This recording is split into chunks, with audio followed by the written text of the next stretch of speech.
I'm gonna need that guy's DeLorean. What's up, Story Geeks? It's Jay Shear. On today's podcast, two of our Patreon supporters, Nick Prokop and Ray DeLeon, joined me to dig deeper into Avengers Endgame. As you might imagine, as Story Geeks fans, they're both super into the MCU and deeper questions. We're supposed to be on hiatus as we record podcasts for our next series, but there's just too much to talk about with Avengers Endgame and the MCU. So this is an extra epilogue episode in our MCU series. Endgame went on for 3 hours, so we're going extra time too. And just know this show contains a ton of spoilers for Avengers Endgame. If you missed any of the previous episodes in this series, like our Iron Man and Thor character arc breakdowns with Helen O'Hara, or our dig deeper with Marie Claire Gold into Captain Marvel, or even our nerd fight about the best MCU movie, be sure you check those out in our podcast feed or on our blog at thestorygeeks.com. And stay tuned. Next week, we'll be releasing a special episode on Game of Thrones. We just literally cannot take a break. And then after that, we kick off our DCEU series. If you've had enough Marvel, or, like us, you also love the DCEU, despite its problems, you won't want to miss that series. Subscribe for free to the Story Geeks podcast on your preferred podcast provider. Also, the Story Geeks do a lot more than just podcasts. At thestorygeeks.com, you can find articles from Ashley Pauls and Anthony Holder. And by the way, I wrote a blog a couple weeks back that you can check out on Tony Stark. You can also find links to our Aftercasts. What's an Aftercast? It's the podcast we record right after this one that's published exclusively for our Patreon supporters. On today's Aftercast, we talk about Thor and his change in Avengers Endgame, and we talk about the Infinity Gauntlet some more as well. Become a Patreon supporter and you'll unlock access to all of our Aftercasts. Stay tuned. We'll be thanking all of our Patreon supporters by name at the end of this show. Thanks for listening in. The Story Geeks podcast is produced by the Reclamation Society. Let's dig deeper into Avengers Endgame. All right, well, I'm excited because we have two of our patrons joining us on the show today. Nick Prokop and Ray DeLeon are both here to talk with me about Endgame. How are you guys doing? Good, man. Thanks for having us. Hey, gentlemen, it's Nick. How you guys doing? Loving it. Thank you, especially for being patrons, by the way. I'm really appreciative of that, and it's always good to hear from you guys, so I'm glad we could jump on a podcast together.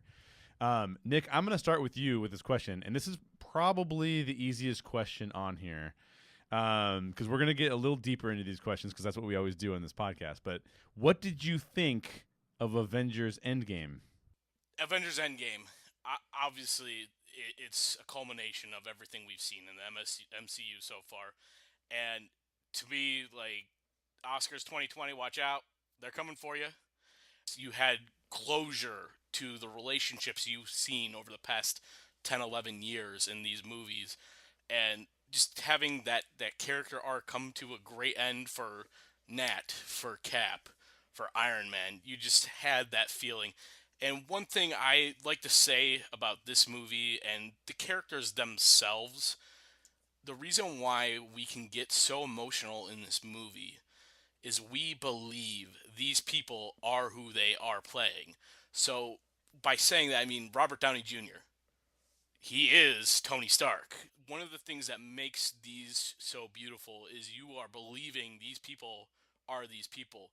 If you're working with a Paul Rudd and you have a quirky guy like Ant-Man and Scott Lang, you can believe it and you can love it and you can get into this story and connect with the story, and that's one of the things that makes it so great of a movie is you're connecting to that story.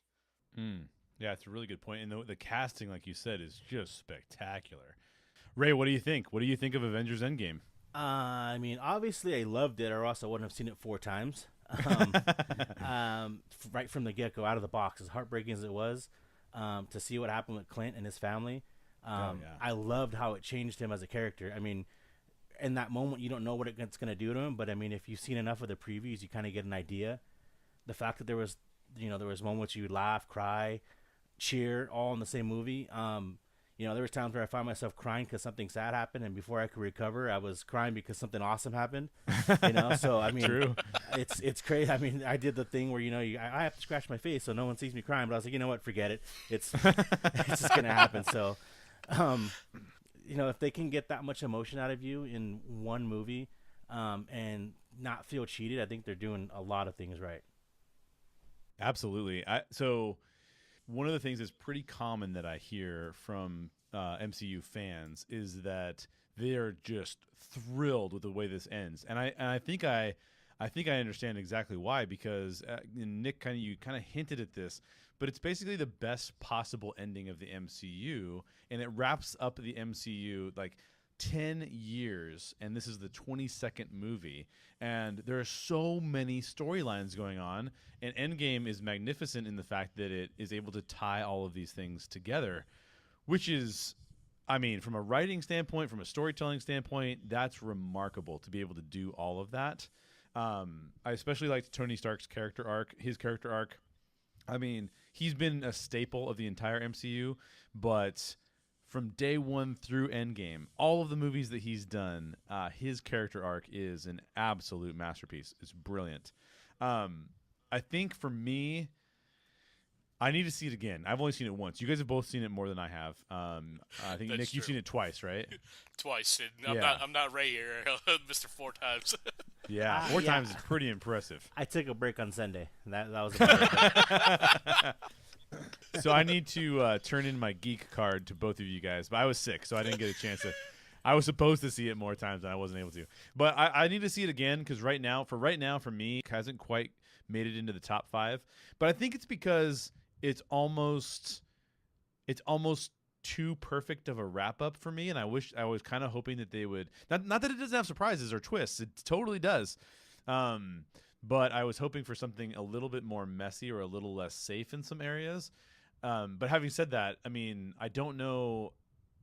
It's a masterpiece, and it is I've used that word several times, and I use it because if you're teaching people how to do a franchise, you would follow this exact model for utilizing the franchise and pulling everything together, because it just does it with aplomb. It's amazing. So yeah, I liked it a lot. Probably not as much as some of you guys liked it, but I need to see it again. And maybe by the 4th time I see it, it'll be number 1. We'll see. Ray, I'm going to start with you on this one. If we look all the way back to Iron Man, the first MCU film, and then we look all the way forward to now having seen Endgame, did your ranking of the characters change? As you think about your favorite or least favorite characters after these 10 years of 22 films, do you feel remarkably different about any of these heroes? So first, yes, but also I'm going to use the time stone and go back to what you just finished saying. And I think part of it is we've been so conditioned that, 22 movies in, that we're waiting, okay, what's next? What's the Easter egg at the end? What's going to be the reveal? So I think when you come to the end, you're like, oh no, there's nothing more. So it kind of changes it a little bit from what you've been used to. But that being said, I can see what you're saying after the first viewing, because after a couple more, there was other things I noticed or stuff that I hadn't kind of caught on to, or I was so in the moment and like on the edge of my seat that I didn't get a chance to relax and notice some of the things in the background. But I get what you mean after that first viewing. Okay, so first off, for the longest time I've always been a Captain America fan, and so first we obviously had Iron Man, and then it's been so long, but I remember them. I want to say they announced the other 2 movies afterwards, but I remember feeling a little disappointed that Thor was going to come out first. Because I liked Iron Man so much. I was like, oh, why are they going to do Thor first? I want to see Captain America. I obviously still went and saw Thor, and I liked it more than I figured I would. I think that's indicative of a lot of the movies. I know I felt that way initially about Guardians of the Galaxy. I knew nothing about Guardians of the Galaxy. I said, well, Marvel hasn't disappointed me yet, so I'll give them a shot. And, man, that thing blew me away. So yeah, I've put my faith in them, and even though this is only the second movie in the universe, I enjoyed it.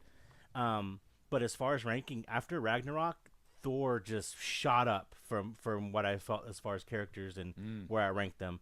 Obviously with Infinity War and Endgame, I don't know if it was, well, no, I know for sure it was the humor, and it seemed like he was more than just I'm a god and I can do this and I can do that.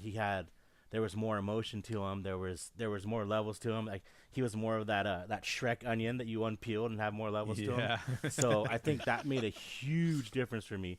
And I'm a Thor fan. I'm banging that drum that I hope there's a Thor 4. I hope he's in Guardians of the Galaxy. Like I don't want him to leave the MCU.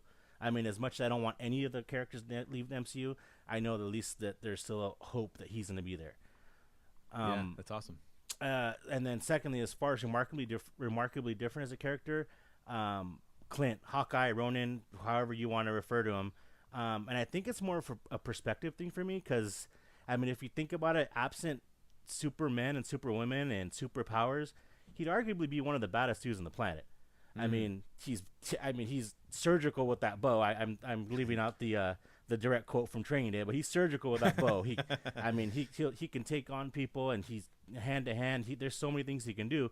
If you didn't have him, I guess, juxtaposed to all these super powered people, I'd watch that movie. So I think that really changed. Again, it's just a perspective thing. It changed how I looked at Hawkeye. I think without this movie, I maybe wouldn't have seen it that way. But the way his character changed and he went psycho, I guess, for lack of a better way of saying it. I mean, and who among us wouldn't after losing everything? I mean, a certain amount of emotion just takes over, and just there you go. Absolutely. I just like the way they did him justice and made him a badass in this movie. After everyone was established as being a badass pretty much throughout all the movies. Ronin. Sorry, I got a full Ronin chub after Ray's little talk there about Hawkeye. Because really, the first part of that movie was just because we haven't seen him. He was not there in the last movie, so it was like, hey, this is what's going on with our guy Hawkeye. So for me, it didn't really change my list that much, especially favorite, because I don't know if you guys have ever played this arcade game, but it's one of my favorites ever. But it's Marvel vs. Capcom. Oh, yeah. And you would get 3 guys to pick, so you're like top 3 favorites versus someone else's top 3 favorites. And I would be always marveling it up. I'm a Marvel snob, so I'd be like, I don't care about these other characters. So my first 3 would always be War Machine, my favorite guy ever, which I think Don Cheadle has been amazing through all these movies. He might not be a top 3 guy or right in the front, but his arc is special to me because of my love for him. And I feel like he's gotten like a slow burn evolve, so that I think he's obviously going to be around for at least a few more movies, just because I feel like he's going to either team up with Captain Marvel or some sort. There seemed to be something there when you see the part where they're all using the glowy technology to talk with Nat at Avengers headquarters. There's a little look between the two of them before when they talk to Nat about Ronin, technically not Hawkeye anymore. Ronin killing off a bunch of cartel guys in Mexico City, and just that look real quick is like, maybe there's a little chemistry, they're friends or something like that.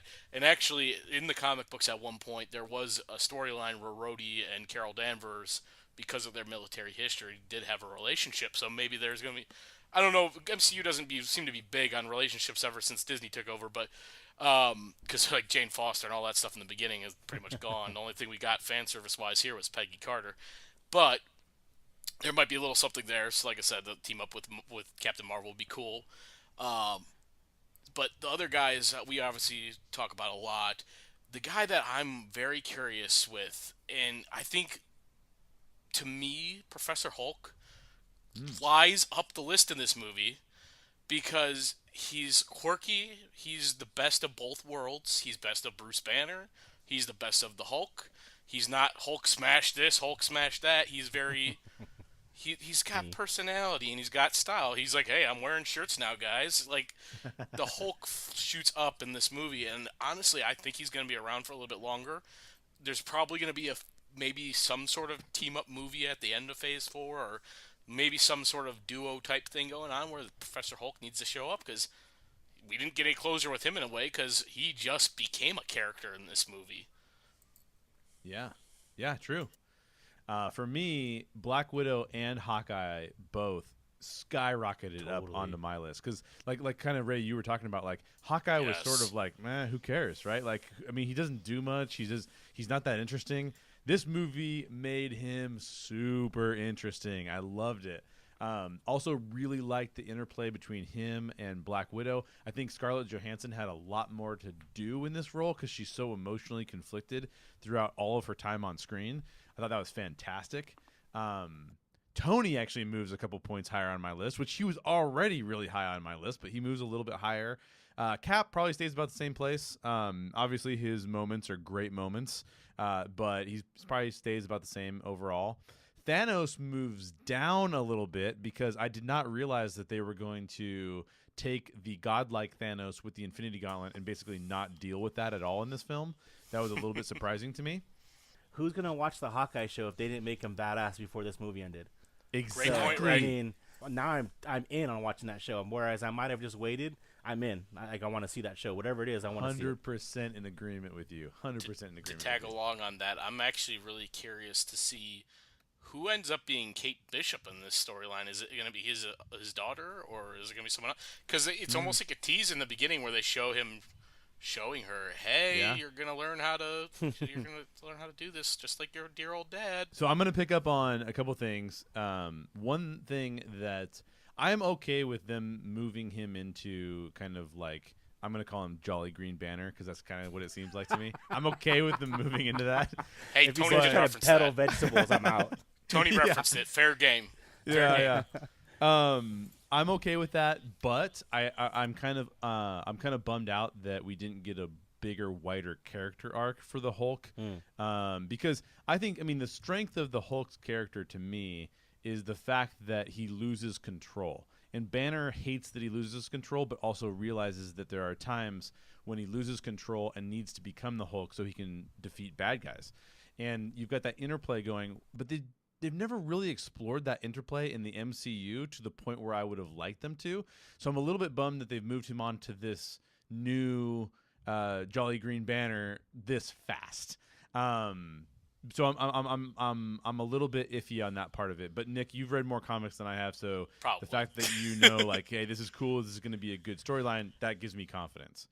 Last comment I'll make on the characters. Thor moves up for me. I really enjoyed what they did with Thor. He's been this kind of, I called him on previous shows when we did the evolution of Thor. I've called him a frat boy, and now we finally get to see that persona breakdown, you know? And I love that. I love the fact that he's a guy that actually has to deal with a lot more emotional things. Like, I think that's fantastic. I will say that I'm not 100% sure.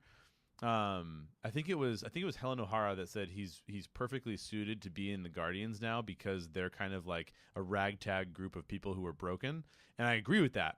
But the only thing that I'm a little bit hesitant about is what he'll do to the dynamic there. I think he worked out great in Infinity War because it was hilarious to see him and Peter, but I don't know if they can keep milking that or not. So I'm nervous about that. I agree to an extent, but I think that's more due to the end of Endgame. He's more accepting, and he is, as I said to you the other day, Jay, he is who he is, and he kind of says that at the end, because he obviously has a conversation with his mother in the past, and he basically becomes more accepting of his failure, so he becomes more accepting of himself. So that's kind of why he gets rid of that whole frat boy persona, because it's not what he's expected to be anymore. He's just gonna be what he is or who he is. And the scene that you just referenced where he talks to his mom is an amazing scene. Oh my god. And it's exactly what he needs at that time. I really love that. So Thor moving up, do you like melted ice cream Thor? Or do you like just Thor? And I say serious question because I say in jest also, but I feel like part of it, and this is after viewing it more than once, is now there's a superhero that's a god of thunder, and he looks more like the guy that's in row 7 of the theater that's watching the movie. Yeah. I'm and that's kind of cool. Thunder, dude. Yeah, I mean, so many people are gonna cosplay as Thor now because they don't have to really do anything. Just go buy a burlap sack or something and put it on as a shirt, and you're good to go. The question is people cosplaying as Thor, will they know that it's Thor, or will they be sitting there thinking, okay, so who's this weird-looking Big Lebowski guy? Well, it serves two purposes, maybe. I don't know. Yeah. So I actually really I hope that they utilize him in this state a little bit more, and I say that because what I didn't like about Thor, and we talked about this on the podcast when we talked about Thor, is that the frat boy persona was just getting old to me. It was like this guy who he's kind of super privileged. He's got all of his muscles and his abs and everything, and he kind of still stays arrogant. And now we're seeing a Thor. And it was so funny to me that they chose this, because when we talked about the Infinity War on the Infinity War podcast with Helen, one of the things I said was, I'm like, everything in Thor's life has gone wrong, even though he thinks he's done everything right. Everything he could possibly do has backfired on him. So to see him in this state, what I love about it is that it's true to life. Somebody who is going through a lot in their life, they're not going to be able to take care of themselves the way that Thor takes care of himself. You just can't do that. You can't, if you're going through significant periods of anxiety and depression, you're not going to just be like, oh yeah, I'm also going to go to the gym every day. I mean, this is not going to happen. So it's realistic. I mean, this is true to life. And I hope that they stick with it a little bit longer, because I think it's more compelling that way, you know? For sure. And I think it's it's surprising to the people who haven't seen him look like that yet, you know, and as far as in the movies, like what's going on over here? Yeah, totally. Totally. And I think that there was some comments about, you know, whether or not they were having some fat shaming and things like that. And I think that the lesson I took from it was that those comments did not seem to be bothering Thor personally. Not at all. Yeah. At all. Yeah. And so I don't think you can just take those comments and then apply those comments to somebody else in real life, because I would think that that would be hurtful to people. But in the context of the film, I don't think that people are shaming Thor, and Thor doesn't take it as a shameful thing. Right. So I think it's not. That was my personal take on it. If Thor had reacted in a different way, I might feel a little differently about that, but I don't think it bothers him. I think we need a scene, though. I think we need a scene in Guardians of the Galaxy 3 where Peter Quill is using his new Bowflex, and he invites Thor into his workout. That's what we need. We need that scene. I'm going to commit. I'm going to get a Bowflex. With a sandwich in one hand. Beer in the other. Daryl talked about what moments made you cry, but I'm going to slightly change that to what moments for you were the most meaningful and what made them meaningful. So, Nick, why don't you jump into that? For me, one of the most meaningful things is when we have the San Francisco card go across the screen, and we have Scott Lang come back, and he's just not understanding what's going on, doesn't know what time it is, and just the look in his eye when he's looking at teenage Cassie, and Cassie's like in shock because he just like freaked out. Like, I would have an existential crisis too if I was looking at my name on some sort of like memorial thinking I'm vanished, and like that connection that they don't even say really anything, but you can just look, and it goes back to what I said about Paul Rudd being Scott Lang. You look at how Scott is looking at Cassie, and you feel the emotion in the scene, and you see just the way they connect and just stare at each other, and that's part of the cinematography, but at the same time, you get the emotion just from the look. And that moment was just so meaningful because it just meant, okay, something big happened. My daughter's like a grown teenager now. What's going on? And that just kind of catapults the rest of the story. Yeah, absolutely. My second one, and this one probably is another one, maybe not on everyone's list. So everyone comes back, and one of the biggest points Tony made when talking about getting the stones and making the snap unhappen and everyone's alive was, hey, we're going to keep it 5 years in the future. We're not going back in time. We're not turning it back. Like, he needs Morgan. There's no changing that. So the big thing for me on that is that end scene where Peter Parker is walking in to school, and he just has this bummed look on his face. And to me, like, that's a very meaningful moment because he's probably sitting there thinking, man, my friends have probably all been like off to college now, and I'm still at this age. Because, hey, guys, dust doesn't age. I had a friend of mine say, well, shouldn't he be in college now? And it's like, no, he's not in college because he was not alive. So 5 years happened without him. He came back from 5 years ago now. So, like, that meaningful turn, and you see Ned, another scene where there's not a lot of actual talking, but you just go, okay, I'm ready for that next Spider-Man movie because you see him seeing that and being excited because, hey, I'm not alone. And that's the biggest thing about these Avengers movies. They're not alone. Heck, in Infinity War, when Scarlet Witch is about to go into battle, she's like, you're going to die alone. And basically Black Widow and Okoye come up from behind her like, she's not alone. So, like, that type of feeling, he's not alone anymore. His best friend is there for him. And the cool thing, and kind of a way, and so I don't know if you guys have heard this either, but for Far From Home, they have basically said that 100% of Peter Parker's friends, even though it's 50 in the universe, 100% of Peter Parker and his friends were dusted, so that I didn't hear that. I heard this not long ago. One of the writers said it. Interesting. That so they basically can pick up that storyline from where they left off, because they all are still that same age. They're all still in high school. They're still all in that like academic challenge type team and all that. So they're all going to be able to still grow with Spider-Man in those Spider-Man stories. So to me, that was very meaningful because we're talking about Endgame. We're talking about the end of it, but we're also going, hey, there's going to be more. So we need to set up more. And here's these kids that we love and are going to grow together. But that's number 2.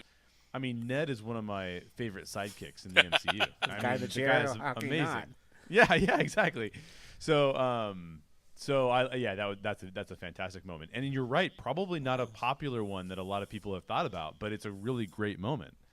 All right, my last moment. This is, you know what? Can I just save my last moment for the end because it tees off the next question?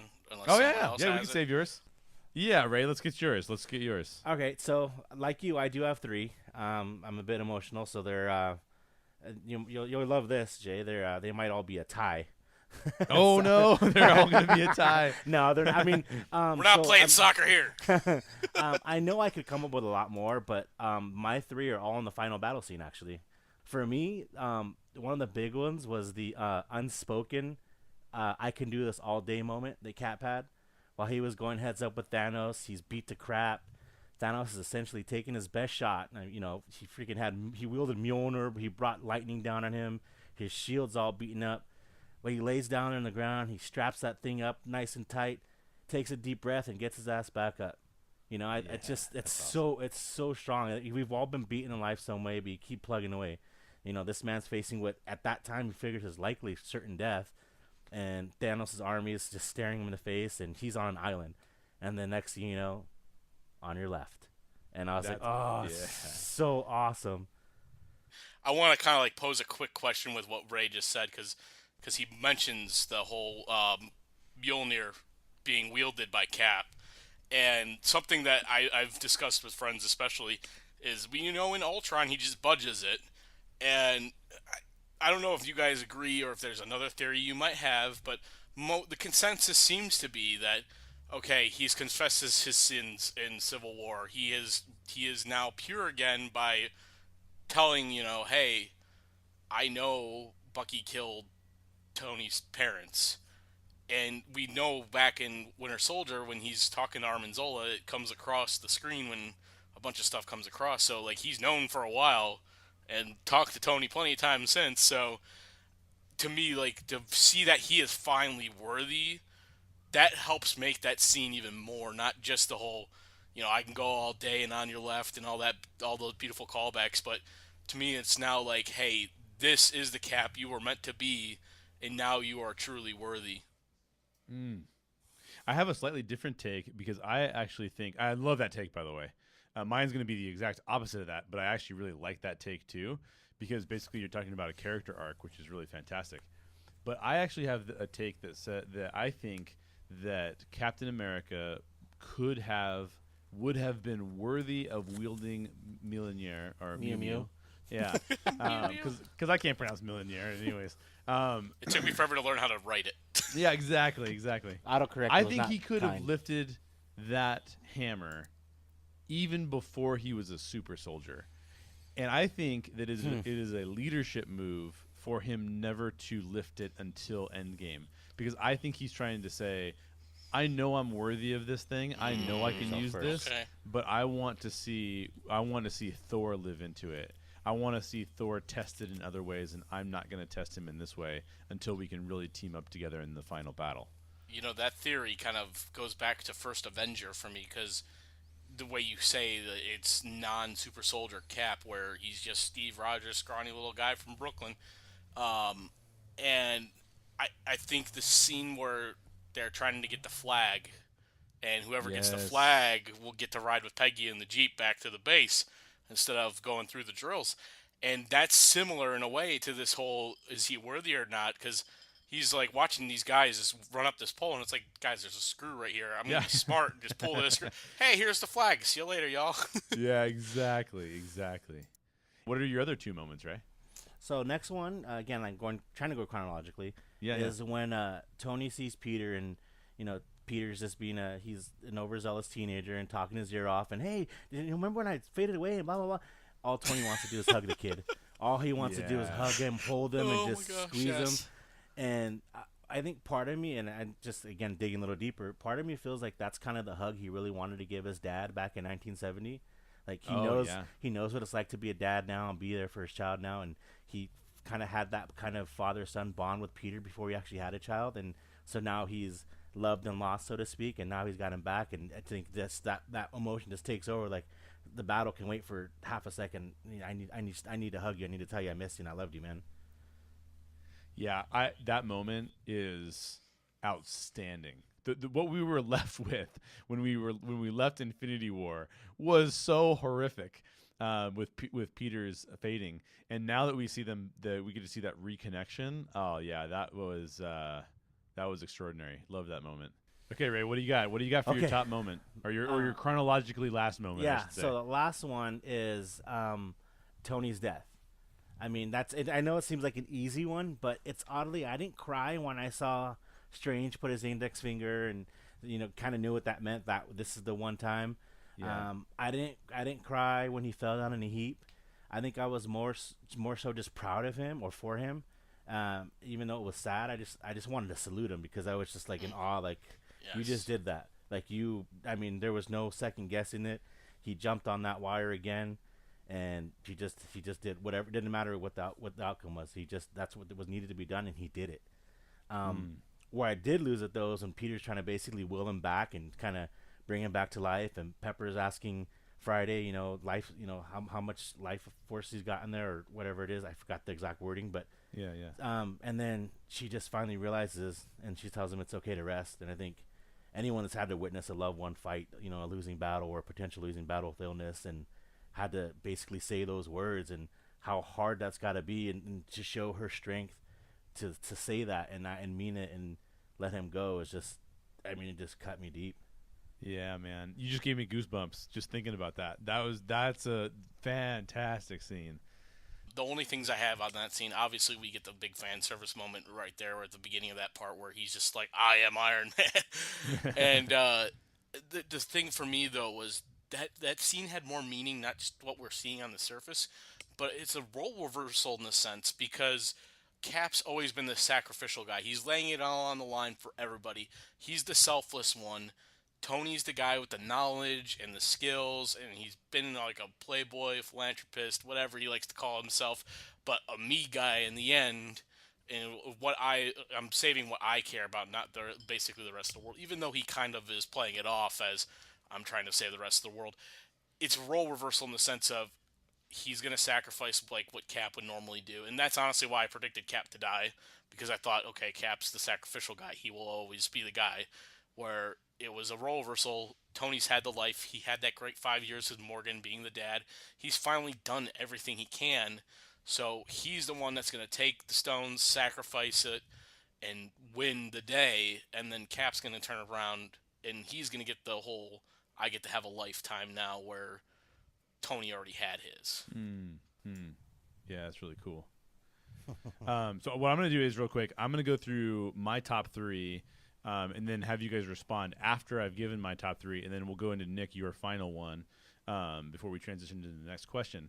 So my three are the first scene of the movie where Hawkeye loses his family, and it's basically it's one of my favorite scenes because it sets off a journey for Hawkeye that I didn't care about Hawkeye until that moment. And that moment is so powerful. I thought maybe he would lose his daughter or maybe lose half his family. But the fact that he keeps turning around and everyone's gone, and that's what causes him to go into full Ronin mode, is a magnificent plot device to get us to care about Hawkeye. Like Ray said, to get us to care about the series that they're going to do about Hawkeye. I really, really, really enjoyed that moment. And it was a great setup because we need to kind of be reminded at the beginning of this film how horrific the snap was. And what better way to remind us of that is to show the character that wasn't there experiencing it. So I thought that was a magnificent moment. Obviously a heartbreaking moment. But there's a lot of reason why that matters. My second one is Tony's funeral. The fact that when the flowers start to float out onto the lake and it says proof that Tony has a heart around the arc reactor. I wrote an article. I was inspired to not do a podcast. Normally you hear me talk, but I wrote an article for thestorygeeks.com and it was all about how the most powerful moments in Tony's arc, because this is a guy who has changed drastically in multiple ways. He's been a privileged asshole, quite frankly. He's been a helper and a leader of the team. He's been somebody who's seeking accountability. He's been a substance abuser. He's been a mentor. And so to see him go through this dramatic change, and then we end the funeral, or not end the funeral, but we're in the middle of the funeral, we see Tony's daughter talking to Happy, and she goes, I want a cheeseburger. I mean, that moment alone was heartbreaking, just heartbreaking. So those would be my two, and then my third is I'm going to let Nick take over to talk about the third. Yeah, so for the third one for me, the reason why it was so meaningful, and it kind of leads into what I just said about Ray's moment, about him being able to sacrifice.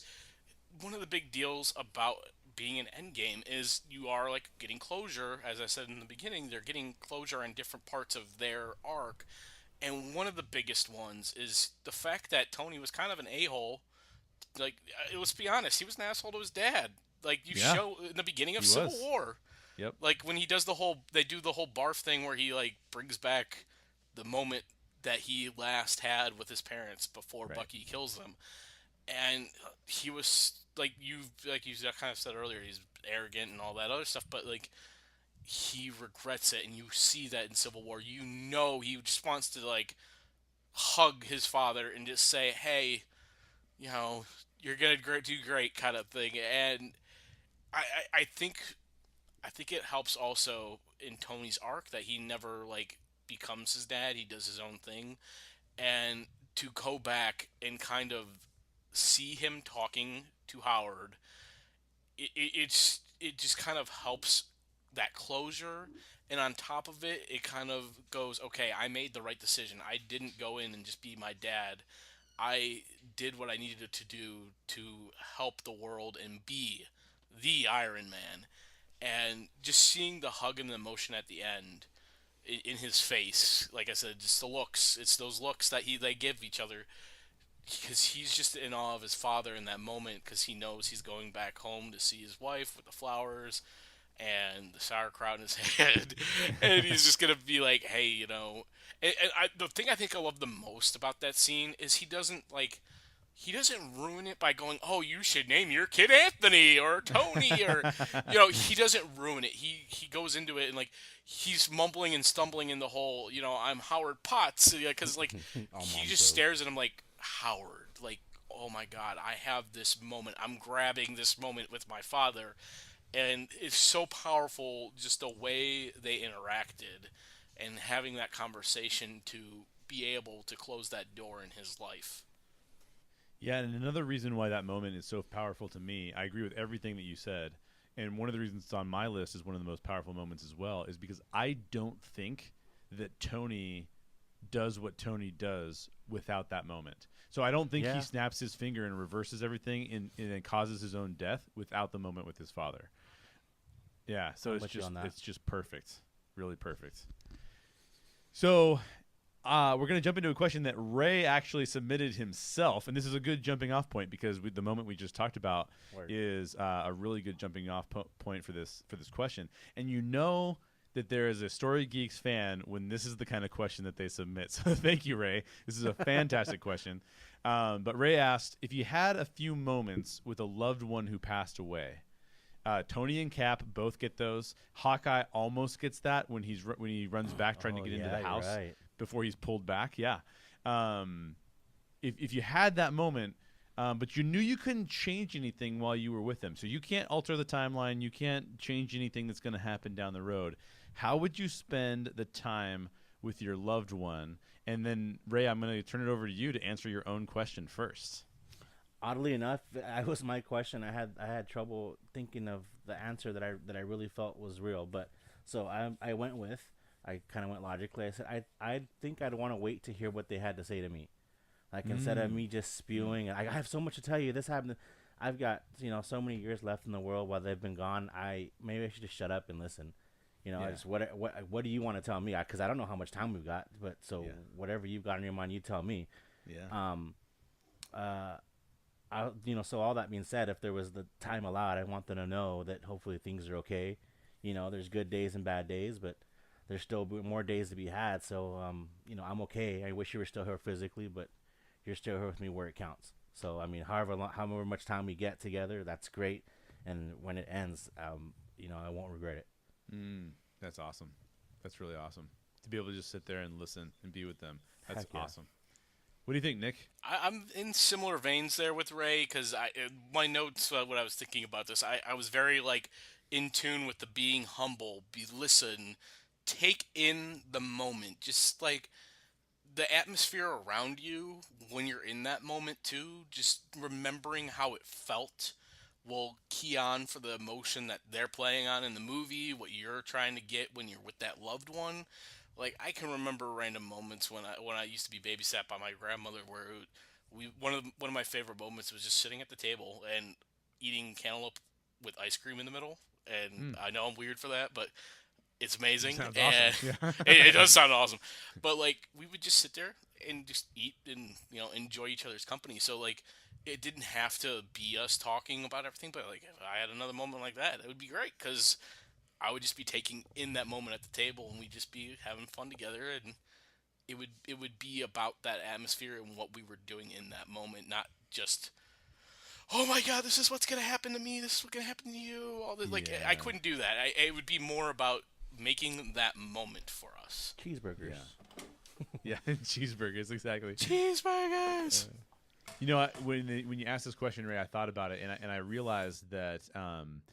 As I processed the question, I realized that I would act like different characters depending on where I was in life. Because if you asked me this question, the same question, before I'd experienced a lot of loss in my life, I'm not going to pretend I've experienced a lot of loss, but I've experienced enough of it now to change my answer to the question.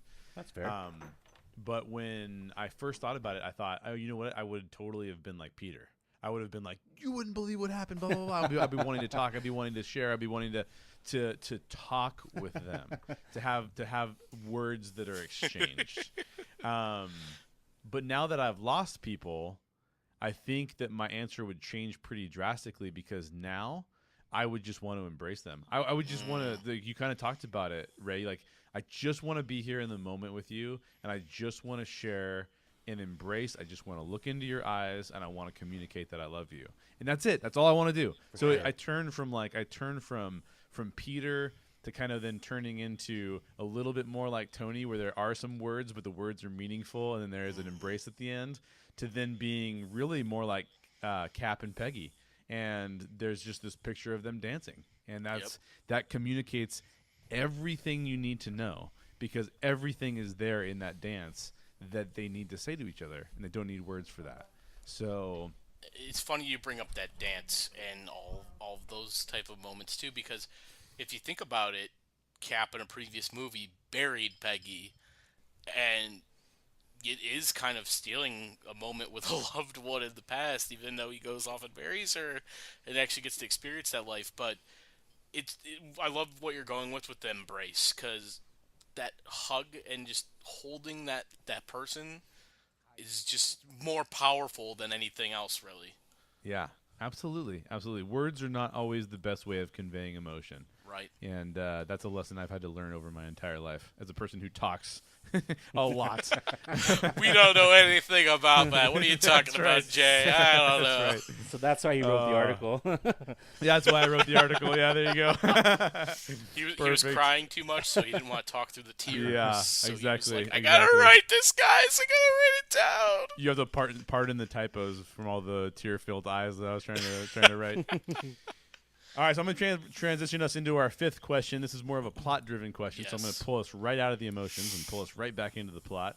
And I'm just going to preface this by saying that as somebody who's written a time travel story, and this is a complete shameless plug, we are re-releasing Time Slingers on July 19th, and we have an audiobook version of it now as well. So if you're into time travel, definitely pick that up. July 19th. It's called Time Slingers, and it'll be on Amazon.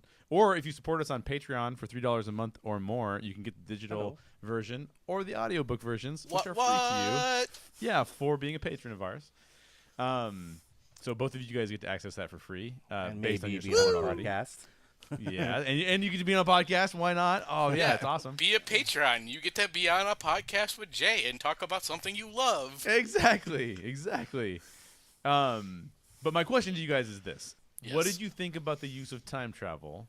And what was the best part of their approach to time travel? Right. And what was the worst part of their approach to time travel? So the best part for me, I'm going to start with the best because I actually have more to talk about on the best than the worst. The best for me is instead of like, I love Back to the Future and I love the doc and all that, and I feel like some of the stuff that they were trying to go off was real, but at the same time, it sounded like they were trying to make up stuff on the fly to make it sound sciencey and it's science.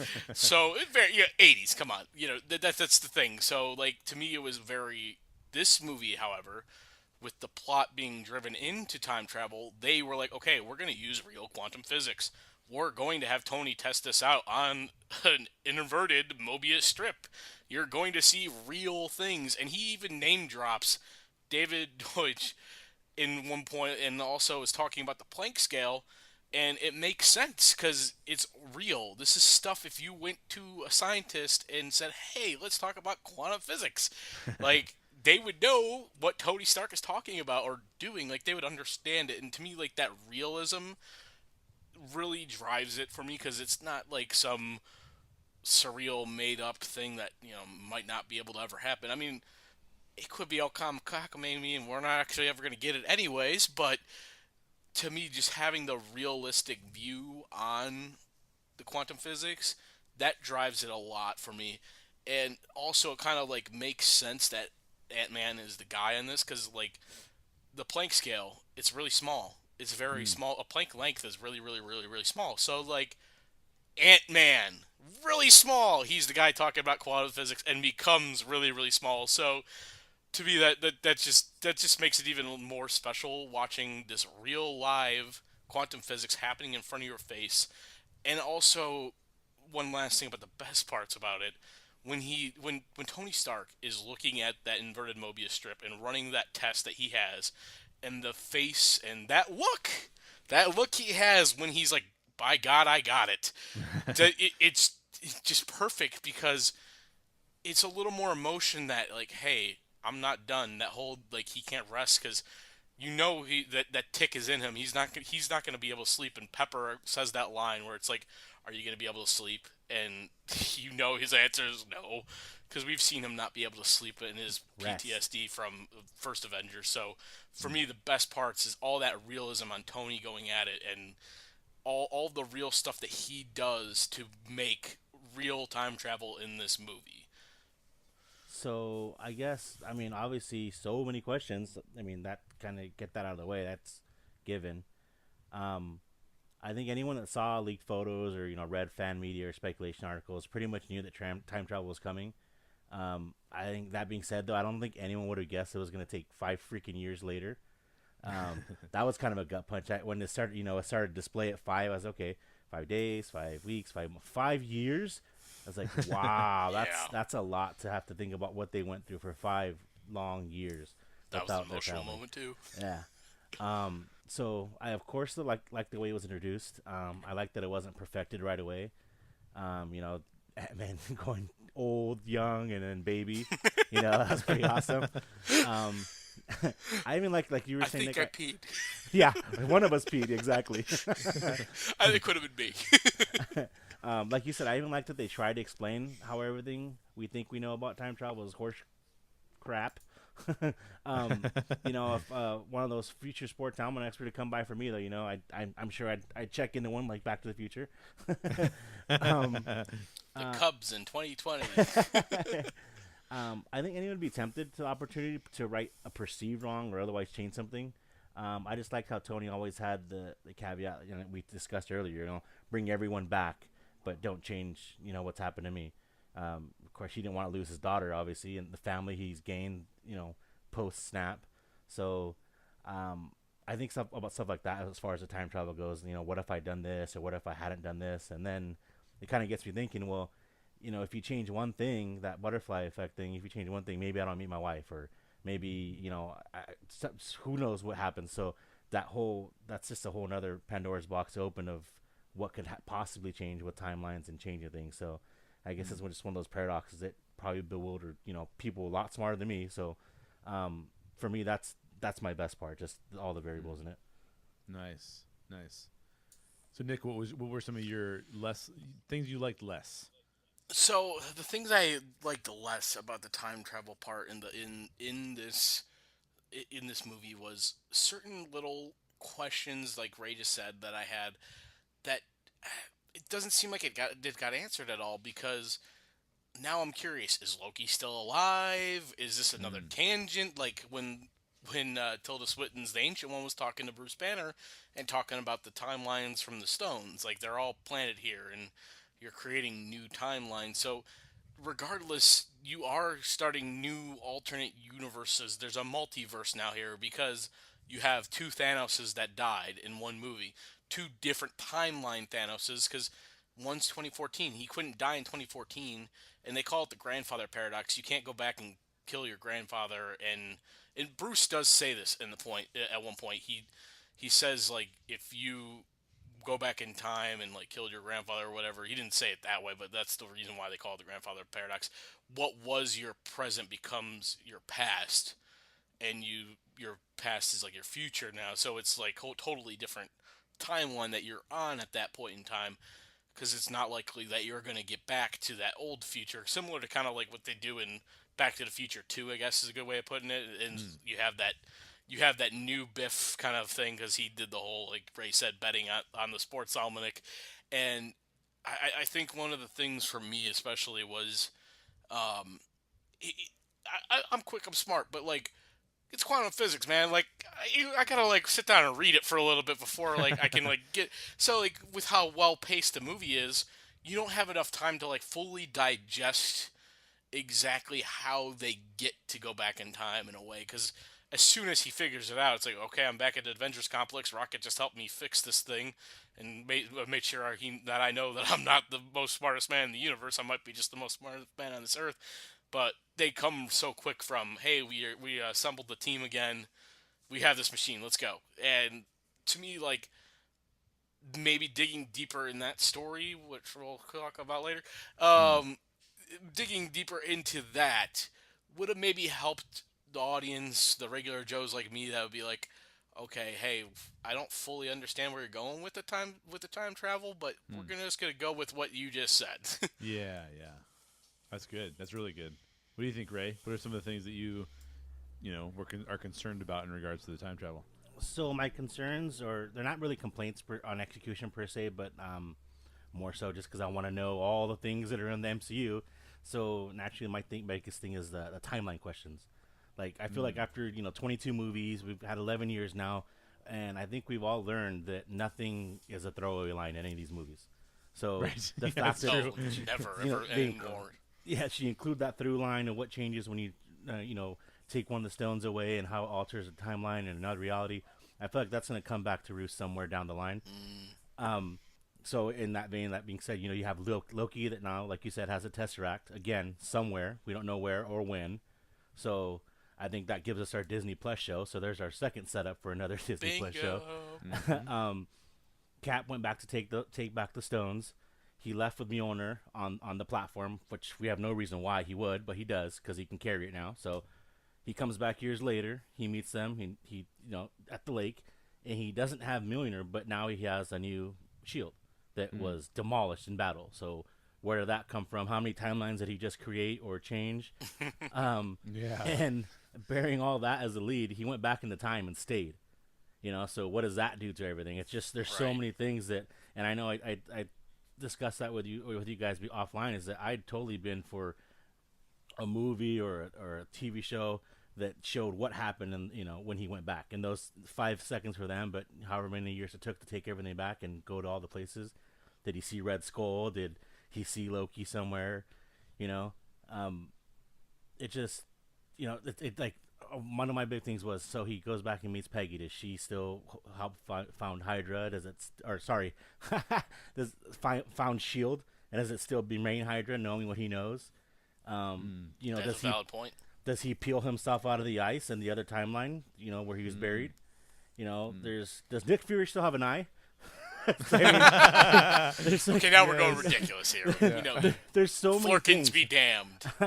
And then my other thought just went to, so now that we have these different timelines, is that how, I know I've seen it somewhere else, so it's not my own original thought, but is that how we get mutants instead of just Inhumans? Is that how we're gonna welcome all the Fox properties in?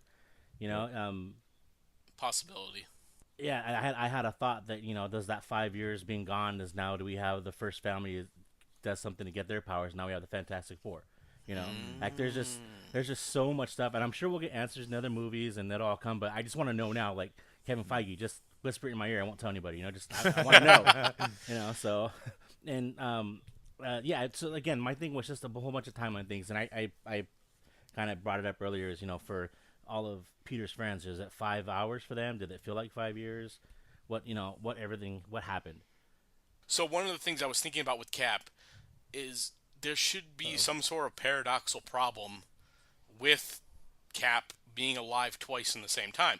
Technically, he's obviously in the ice, but like one moment that has been stuck in my brains since this movie is the moment we get in Winter Soldier where Cap goes back to see Peggy, and basically we're just like, oh, well, Peggy got married, had kids, and I can't remember the line exactly, but I think Peggy says something along the lines of, oh, you would like him, and it's like, well, now we know it's Cap. Maybe it's the same timeline. I did not think about that.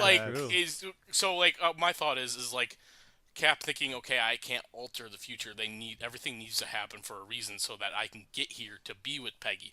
So that's probably why we don't get this whole Hydra, like, oh, hey, Armin Zola's Hydra. This is gonna happen. Like I feel like he thinks, okay, if I want to get this life with her, I need to let everything that happens in the future happen. So he probably is sitting there thinking, okay, I can't talk about me in the ice. I can't talk about anything like this in the future. So I think that's part of the thing is like Cap at that scene is probably, the old Cap is probably around somewhere, but he's probably thinking, okay, this is the day I come to see Peggy, so I need to scram and get lost for like a couple of hours here so that he can hang out with her and get a little more motivation and move on and all this stuff on the next part of that story in Winter Soldier. So that's kind of my thought with Cap, is he purposely doesn't say anything or doesn't do anything because of the whole, I need Hydra to happen for other things to happen in my technically past life. His past, like Hulk says, his present is now the past, and his past is now the future in the way. So the one thing I wanted to point out, because now that I know where my timeline was with Cap, because Ray mentioned he brought Mjolnir back with him too. I mean, that's another thing. He needed to take Mjolnir and put him back, because if Mjolnir doesn't come back to the old timeline, the rest of Dark World doesn't happen, and we don't have Hela break Mjolnir at the beginning of Ragnarok. So that still needs to happen at some point in time to keep up with Stormbreaker now being the only Thor weapon and going forward what we're going to have in the MCU. That's good stuff. I like all that. We almost could do an entire podcast about the implications of time travel. I took it in a slightly different direction because as a writer, what I'm always trying to figure out is how do I like the usage of it? So not so much like what are the implications of it in the story, not inside the story, but rather how does it use as a gimmick? And so for me, I'm glad they didn't over-explain it because one of the reasons I think Back to the Future is a near-perfect film, maybe the most near-perfect film we have, because it doesn't even attempt to tell you how the science works. It just says plutonium, DeLorean, go with it. And it works. It works really, really well that way because time travel is ridiculous and we don't know what the implications of it would be. Right. Yeah, exactly. So I'm glad they didn't go super deep into time theory here. Like you mentioned, Nick, they kind of throw out these big words and people like you and me go, okay, well, whatever. That sounds like there's big words. I was pretty surprised by it, I will say, because it's not disappointing, but I do think that time travel is becoming far too prevalent in storytelling. I say that as somebody who wrote a time travel novel, right, that I would love for you to read, but at the same time, I encounter time travel far more so I encounter time travel all the time, so maybe it's just that I'm personally oversaturated by it.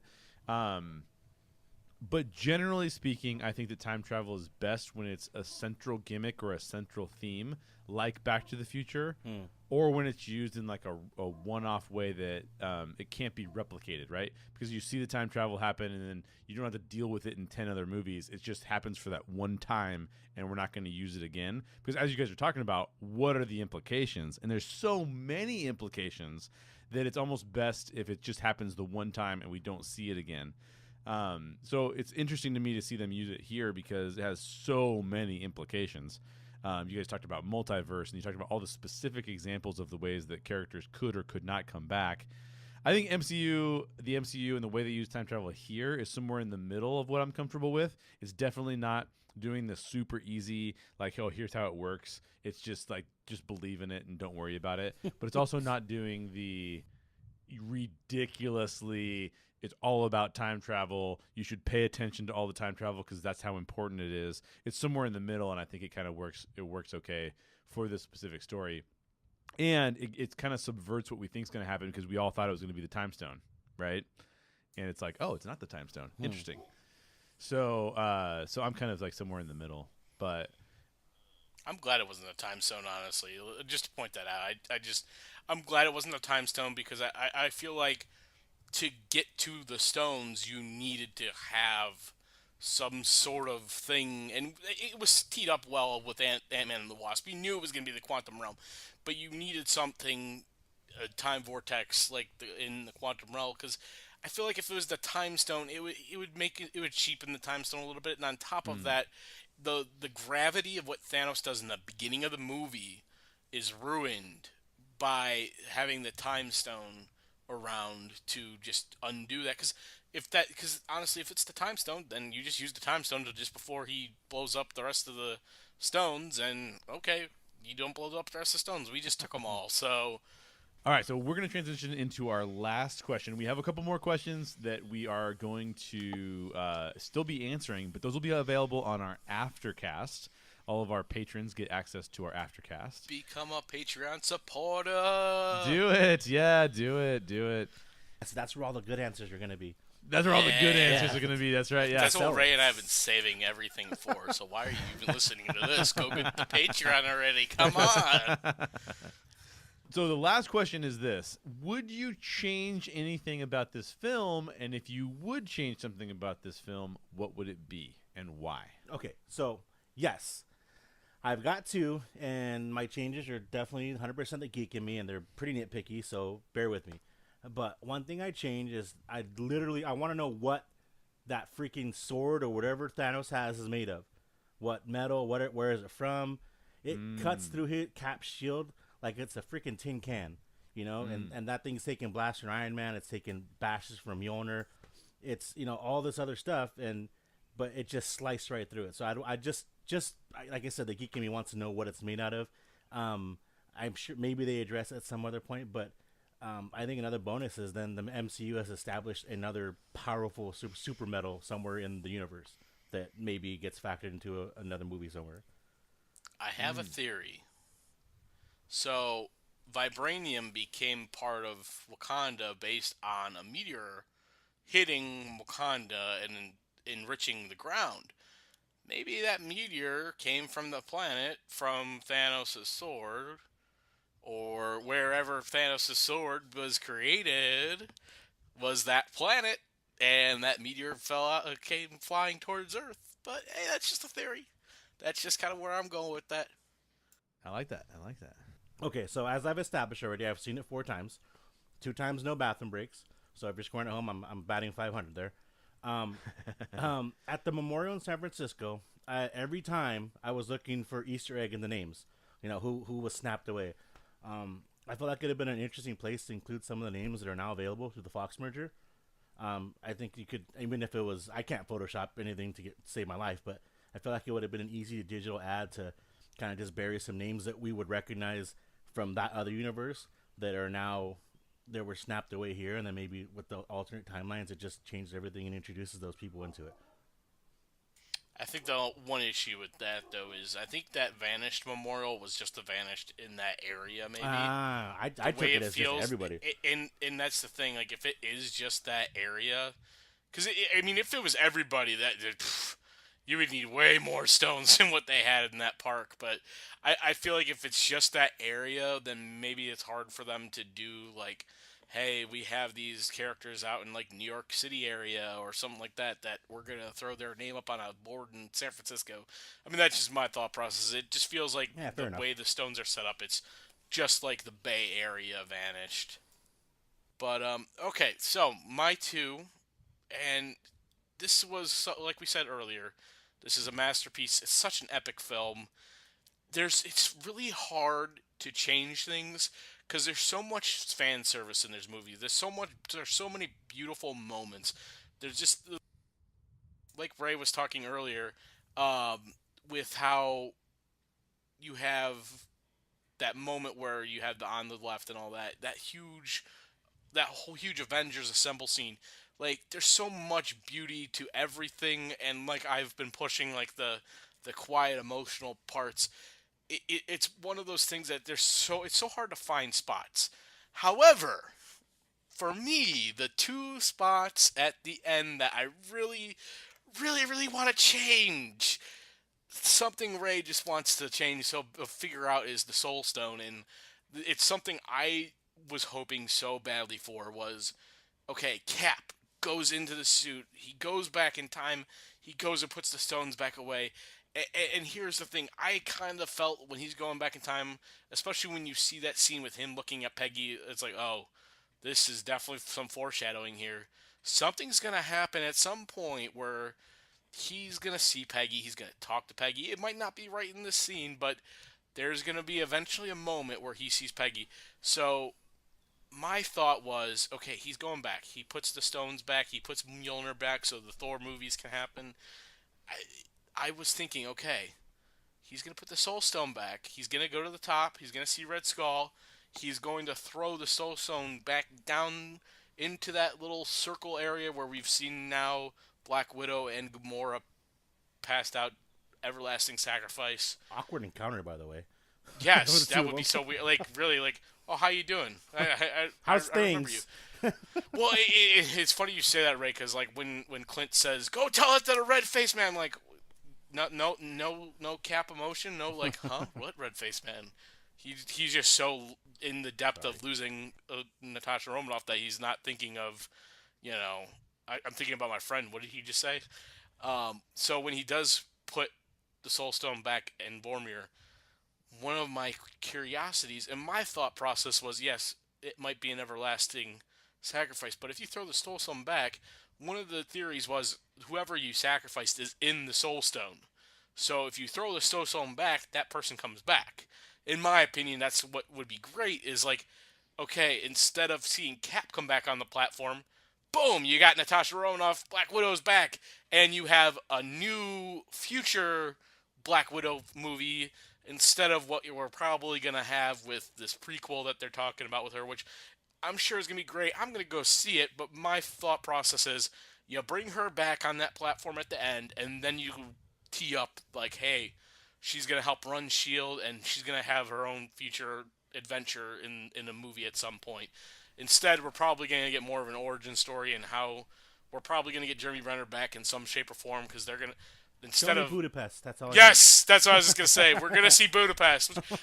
That's great because that's fan service too. Because we've heard about Budapest so many times, so we're gonna finally get to probably see that. But for me, it's like teeing up that next generation. Like I said with that Ned scene was okay. If we got Black Widow back instead of we'd get both the Captain America scene at the bench, but we would get on the platform. Hey, Black Widow's back, and you would just see like you'd probably see the Hulk like light up like, hey, my friend's back. I loved her and all that.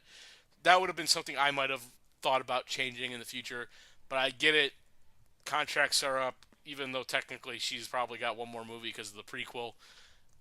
I get that's kind of the real world thought process of the MCU, but at the same time, to me, that would be a great addition. And I would have. I know it's a 3-hour movie. It's paced so well though that I feel like they could have added maybe 15, maybe 20 minutes, max maybe a half hour of actually showing Cap's journey. Like, I feel like there would be some way of just showing that. That it could be like it could be like a short montage or even like of just him going like it wouldn't be like quirky like a comedy montage, but just show a quick montage of him going, "Hey, Ancient One, here's the Time Stone. Thank you, we won. Good luck teaching Doctor Strange in the future." Things like that. Like it wouldn't even have to say anything to her. It'd be like, "Oh, we're back. 2 minutes later. Here's the Soul Stone. You just gave it to Bruce. I mean, not Soul Stone, Time Stone. Like you just gave it back. You gave it to Bruce. Here's it back." Something along those lines. Just being able to see what happened. I feel like because the Russos in a recent interview has said, "Hey, there could be something to that in the future. Like there's stories out there." I get being vague, but at the same time, I feel like they could have added just a little bit more time onto this movie and just shown a little bit for us. I'm gonna go through my list pretty quickly.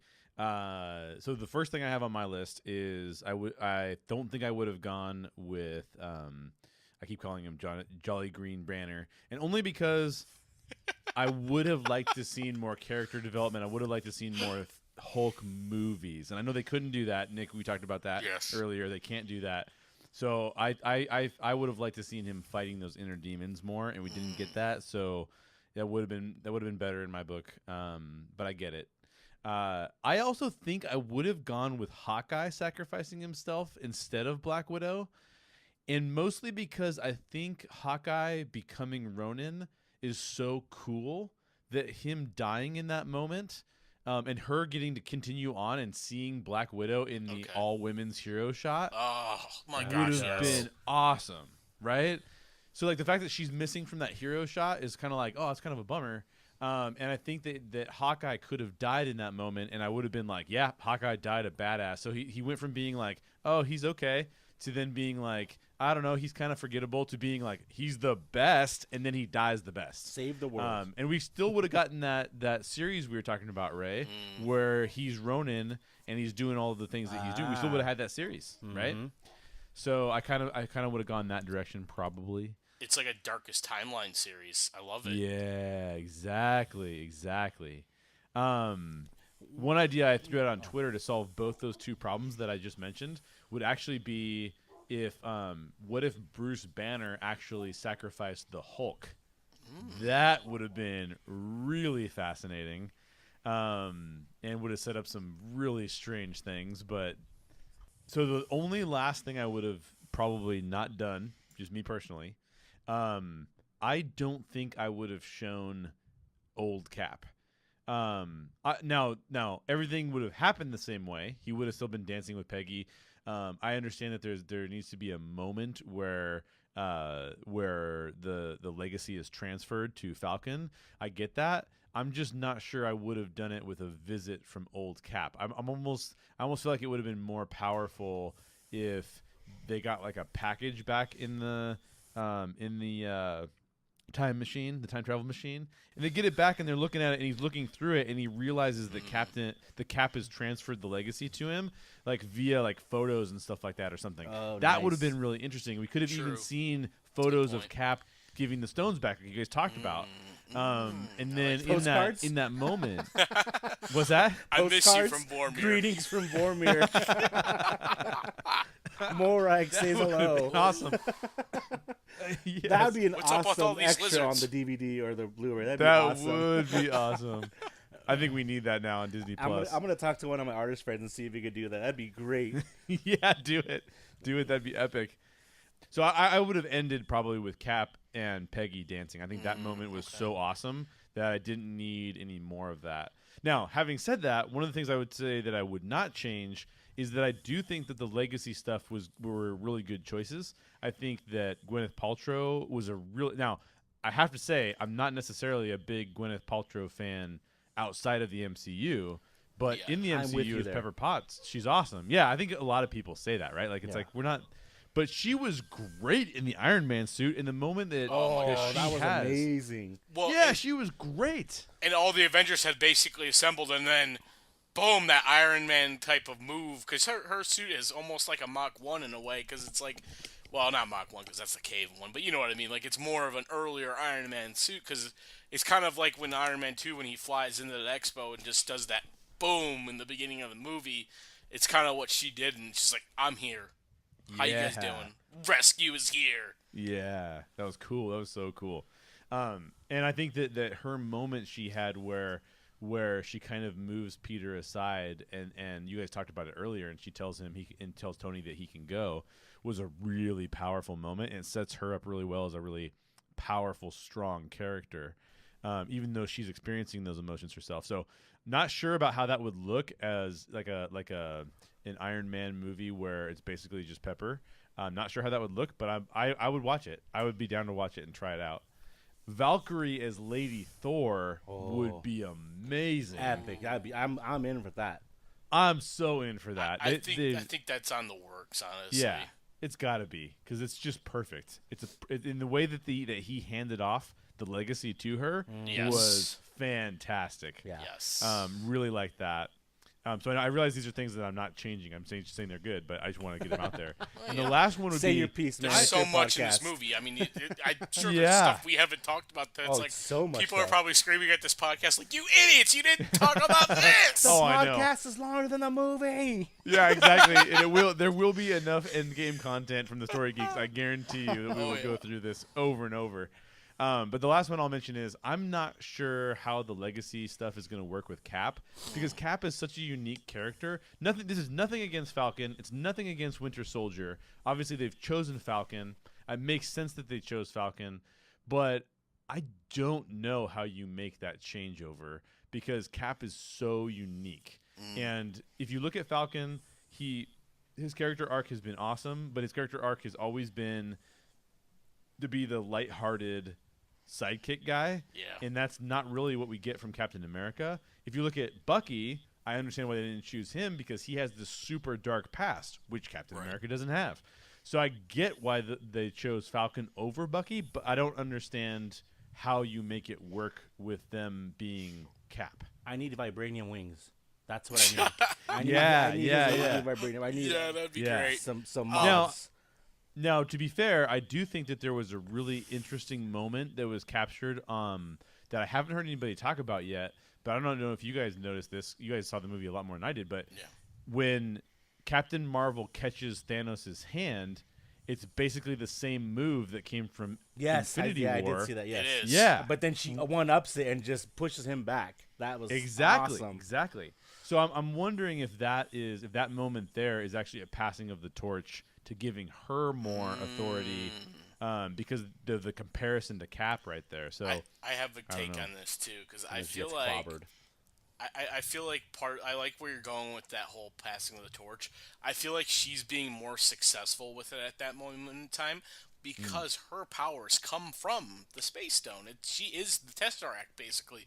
So you can see her kind of lighting up blue in a way too, and the way Thanos looks down at the stones, you could tell he's like, "Wow, there's something with this one." Like there's a calling between her and the Space Stone, so he has to like knock the Power Stone out and whip it in a way so that he can use that energy against her, because she's being able to like summon a strength out of that Space Stone and pull his hand. So like she's doing it better because she's got this connection with the Tesseract. Yeah, exactly. And then Power Stone and to the moon. Right. That's right. Like boom. We're gonna get more thoughts from these guys on the Aftercast. So first of all, Ray, Nick, thank you so much for joining me on this podcast. Yeah, and like they've been saying, we'd love for you to become a patron as well. And if you become a patron with these guys, then you can get access to our Aftercast, which we're going to jump into. We're going to talk about two things. We're going to talk about, was it right for Thor to chop Thanos' head off? That's going to be an interesting conversation. Yeah. And we're also going to talk a little bit about Infinity Stones and the Infinity Gauntlet a little bit more, and whether or not that should have showed up more in Endgame or not. So hope you'll join us for that. But guys, that's a tease. Patreon. Yeah, that's a tease. Thank you so much, guys. It has been a pleasure. It's been great. Love it. Thank you for having us. Today's show, special thanks again to Nick Prokop and Ray DeLeon for joining us. If this doesn't showcase how knowledgeable our Patreon supporters are, I don't know what will. Thanks for joining us, guys. That was fantastic. As I mentioned at the top of the show, this was a special bonus episode in our MCU series. If you missed any of the previous episodes in this series, including the character arc episodes on Thor and Iron Man, which now have entirely different meaning after seeing Avengers Endgame. In fact, I highly recommend revisiting the Iron Man episode now that we've all seen Avengers Endgame. Be sure to check those out in our podcast feed or on our blog at thestorygeeks.com. And stay tuned. Next week, we'll be joined by some special guests to discuss Game of Thrones. And after that, we'll be kicking off our DCEU series. If you like Game of Thrones or the DCEU, you won't want to miss those episodes. Subscribe for free to the Story Geeks podcast on your preferred podcast provider. If you enjoyed today's show or any of the Story Geeks podcasts, please share our show with a geek friend or review the Story Geeks podcast on iTunes. We're going to switch over to our Aftercast, so I hope you'll join us for that as well. We'll be talking about Thor and his decision to chop off Thanos' head and the aftermath of his PTSD, plus a little bit more on the Infinity Gauntlet itself. Get more information on our Aftercast and all of our other content over at thestorygeeks.com. Thanks for listening, and as always, question everything in your favorite geek stories and always seek the truth. Special thanks to these amazing people who help us produce the Story Geeks podcast by supporting us on Patreon. Anthony Holder, Adam Vargas, Brianna, Bryce Cox, Connie Moe, Jessica Pritchett, Jim and Mary Baldwin, Joshua Beckham, Jeremy and Kimberly Ligeau, Monty Thigpen, Ray DeLeon, Samuel Peloquin, and Wade Johnson. To gain access to our Aftercast and unlock more Patreon rewards, or just to support the show, we love just people who are willing to support the show, please head over to thestorygeeks.com for more information.